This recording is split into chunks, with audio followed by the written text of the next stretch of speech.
Welcome to my channel followers. मैं दोस्त मील आज के साथ एक और नई वीडियो लेकर आए। आज हम बात करेंगे वाइकिंग के सीजन 4 के स्पॉइलर फ्री रिव्यू के बारे में। तो ये स्पॉइलर फ्री है, इसलिए आपको टेंशन लेने की कोई जरूरत नहीं, क्योंकि हम प्लॉट या दूसरी चीज़ों के बारे में कोई डीप डिस्कशन नहीं करेंगे, जिसकी वजह से आपका ये सीरीज़ देखने का मज़ा नहीं ख़राब होगा। तो आप बेफिक्र होकर ये वीडियो पूरी देख सकते हैं।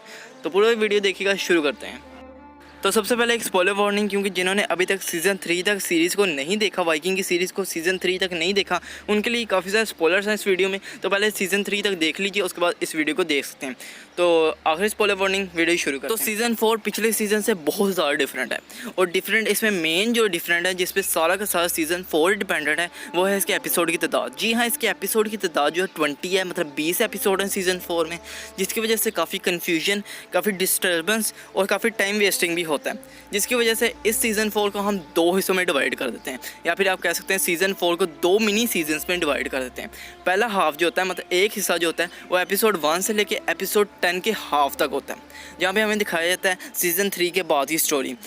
3 किंगडम्स हमें दिखाई जाती हैं। वैसे कैटगैट में हमें रैगनर दिखाया जाता है, अगर रैगनर कैटगैट में नहीं होता तो उसकी बीवी दिखाई जाती कैटगैट में। उसके अलावा वैक्सेस में हमें राजा एग्बर्ट की स्टोरी दिखाई जाती है, और पेरिस में रोलो और वहाँ के राजा की दिखाई जाती है। 3 किंगडम्स दिखाई जाती है, और अच्छी तरह डिवाइड किया गया है पहले हाफ में। दूसरा हाफ शुरू होता है एपिसोड 10 के हाफ से, और एपिसोड 20 तक ये जाता है, जहाँ पे आपको बहुत बड़ी टाइम जंप दिखाई जाती है। एपिसोड 10 के हाफ में टाइम जंप दिखाई जाएगी, और टाइम जंप के बाद आपको रैगनर के बेटों की कहानी दिखाई जाएगी। और देखा जाए तो सीज़न 4 जो है असल शुरू ही एपिसोड 10 के हाफ से होता है, जहाँ पे आपको रैगनर के बच्चों की और काफ़ी ज़्यादा नए करैक्टर्स दिखाए जाते हैं, क्योंकि ऑफ कोर्स अब रैगनर के बच्चे बड़े हो गए हैं। वो अपने पिता के बारे में, अपने फादर के बारे में क्या सोचते हैं, उनकी क्या राय है, उनके अपने क्या ख्यालात हैं, वो क्या चाहते हैं, उनकी क्या अपनी जर्नी होगी, उनकी नेचर क्या है, वो सब कुछ हमें दिखाया जाता है। और सीज़न 4 जैसे एंड हुआ है ना, देखने से ऐसा लगता है कि अगले जो सीजन्स आएंगे उनमें रैगनर के बेटों की ही सही कहानी चलेगी, मतलब उनकी ही सिर्फ जर्नी दिखाई जाएगी। एक्टिंग की बात की जाए तो पिछले जो एक्टर्स थे, मतलब बियॉन्ड लगर था, रैगनर, उनकी एक्टिंग तो बहुत अच्छी थी। उन्होंने जो अच्छी अपनी एक्टिंग थी उसे कंटिन्यू किया, और कोई भी डाउनफॉल नहीं लाए। पर जो नए आने वाले करेक्टर हैं वो थोड़ी फीकी एक्टिंग कर रहे थे, पर मुझे पूरी उम्मीद है कि अगले सीजन्स आएंगी तो हम करेक्टर्स को अच्छी तरह समझ पाएंगे, करेक्टर डेवलपमेंट भी की जाएगी, और अपनी एक्टिंग में वो इम्प्रूवमेंट भी लाएंगे। अब मैं एक एक्टर की सिर्फ बात नहीं कर रहा, मैं सब जो नए आने वाले एक्टर हैं उनकी बात कर रहा हूँ। अब बात कर लेते हैं डायरेक्शन के बारे में। तो डायरेक्शन मुझे बहुत अच्छा लगा, जैसे कि मैंने कहा करेक्टर डेवलपमेंट बहुत अच्छे से की गई है। उसी के साथ साथ सीज़न 4 में हमें मुस्लिम लीजन भी दिखाया गया है, और मैं बहुत खुश हूँ कि डायरेक्टर ने पूरी रिसर्च करके कि मुस्लिम लोग कैसे होते हैं, रिलीजन क्या हमें प्रोवाइड करता है, फिर उन्होंने मुस्लिम करैक्टर्स को हमारे सामने इंट्रोड्यूस कराया, जो कि बहुत अच्छी है। मैं काफ़ी इम्प्रेस हुआ इस बात से कि कोई भी चोट नहीं पहुंचाई भी किसी भी रिलीजन को, जो कि मैंने पिछले सीज़न वाली वीडियो में कहा था कि ऐसा हुआ था, पर इस दफ़ा बहुत अच्छी तरह संभाला गया इस चीज़ को। हर सीरीज़ की तरह कोई भी सीरीज़ परफेक्ट नहीं होती, तो इस सीरीज़ में भी बुराई हैं। तो अब सीधा अच्छाइयों से बुराइयों की तरफ आ जाते हैं। तो इसकी पहली और सबसे बड़ी बुराई है इसके एपिसोड की तादाद, जो कि 20 है, 20 एपिसोड हैं इसके। ईच एपिसोड 40 से 45 मिनट का है। मिनट्स में करें तो 900 मिनट बनते हैं, और अगर घंटों में करें तो 12 से 13 घंटे आपके लगेंगे ये पूरा सीज़न 4 देखने के लिए, जो कि बहुत ज़्यादा हैं। उसके साथ साथ आपको छोटी सी मिसाल देके समझाता हूँ, या फिर आपको एक छोटा सा पार्ट डिस्क्राइब करता हूँ। इस सीरीज़ में एक ऐसा कैरेक्टर आपको दिखाया जाने वाला है जो कि बहुत ही टाइम कंज्यूमिंग होगा, आपको स्क्रीन में अच्छा भी नहीं लगेगा, और तकरीबन 5 एपिसोड के बाद उसे वेस्ट भी कर दिया जाता है। अब उसको स्क्रीन में अच्छा नहीं लग रहा, उसको टाइम कंज्यूमिंग किया जा रहा है, उसको वेस्ट भी कर दिया गया। वो कैरेक्टर किसी काम का नहीं, तो हमारा टाइम वेस्ट किया गया, तो ये बुरी बात है। और भी छोटी छोटी चीज़ों में डिटेल काफ़ी ज़्यादा बुराइयाँ निकलती है, जैसे कि वाइकिंग्स को जलाया जाता है। आपको पता ही होगा, अगर पिछले सीरीज़ आपने देखी है वाइकिंग की, तो आपको पता होगा वाइकिंग्स को जलाया जाता है, ना कि दफनाया जाता है। पर एक वाइकिंग कैरेक्टर को दफनाया जा रहा है। उसके अलावा सिगरेट की आँख, आपको पता है सिगरेट की आँख में सांप होता है। आपको एपिसोड एंड वाले में सिर्फ दिखाया जाएगा कि उसकी आँख में सांप है, उसके अलावा बाकी एपिसोड में उसको नोटिस ही नहीं किया जाएगा। ऐसी छोटी छोटी डिटेल में फोकस करना चाहिए।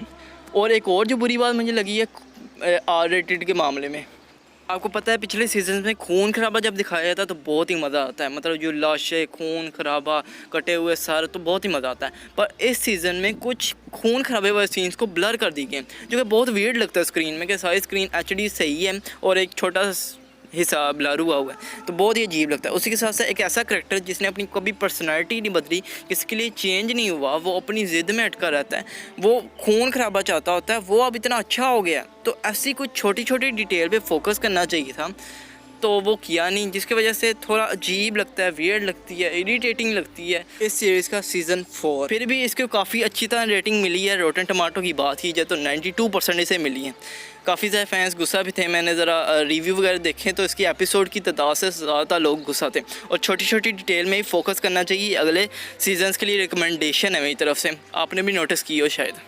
उसके अलावा हिंदी में ऑफ कोर्स अवेलेबल है, पर इसकी हिंदी डबिंग इम्प्रूव होने की बजाय डाउनफॉल की तरफ आ रही है। इसकी हिंदी डबिंग इतनी बिगाड़ दी गई है कि वेल हैला को भी जन्नत कहा जाता है, मतलब तुम्हारी जन्नत मेरी जन्नत।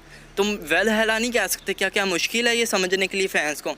ये वेल हैला से याद आया, रिसेंटली असैसिन क्रीड वेल हैला आ रही है, जो कि असैसिन क्रीड की फ्रेंचाइजी की अगली गेम है, और उसका ट्रेलर बहुत ही औसम है। अगर आपने नहीं देखा तो जाकर देखिए। वो पूरी की पूरी वाइकिंग की सीरीज़ की ट्यून पे बेस्ड होके वो गेम बनाई गई है, और बहुत ही मतलब माइंड ब्लोइंग उसका ट्रेलर था। अगर आपने नहीं देखा तो जाकर देखिए, लिंक डिस्क्रिप्शन में मैं दे दूंगा, ज़रूर जाके देखिएगा। तो सारी चीज़ें मैंने आपको समझा दी। अब सीधे रिकमेंडेशन में आ जाते हैं और देख लेते हैं किन किन को ये सीरीज़ देखनी चाहिए।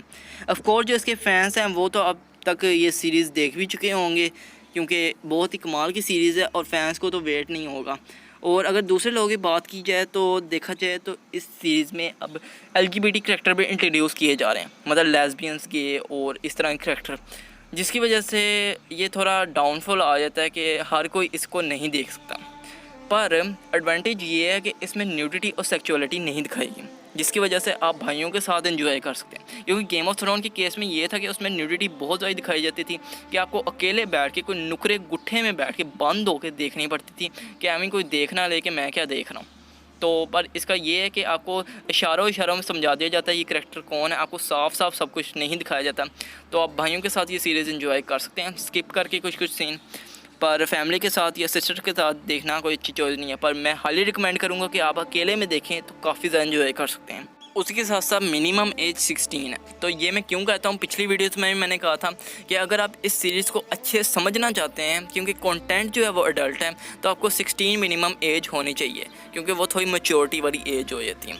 बाकी आपकी मर्ज़ी है, आपकी मर्ज़ी है कि आप ना देखें, छोटे हैं फिर भी देख लो, वो आपकी मर्ज़ी है, नहीं बात मानी तो ठीक है।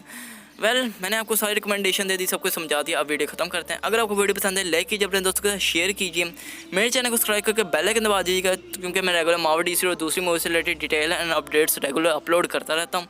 उसके साथ साथ फेसबुक और इंस्टाग्राम अकाउंट में फॉलो कर लीजिए, लिंक डिस्क्रिप्शन में। ट्रेलर ज़रूर जाके देखिएगा असैसिन क्रीड वैलहैला का, लिंक डिस्क्रिप्शन में। अपना ख्याल रखिएगा।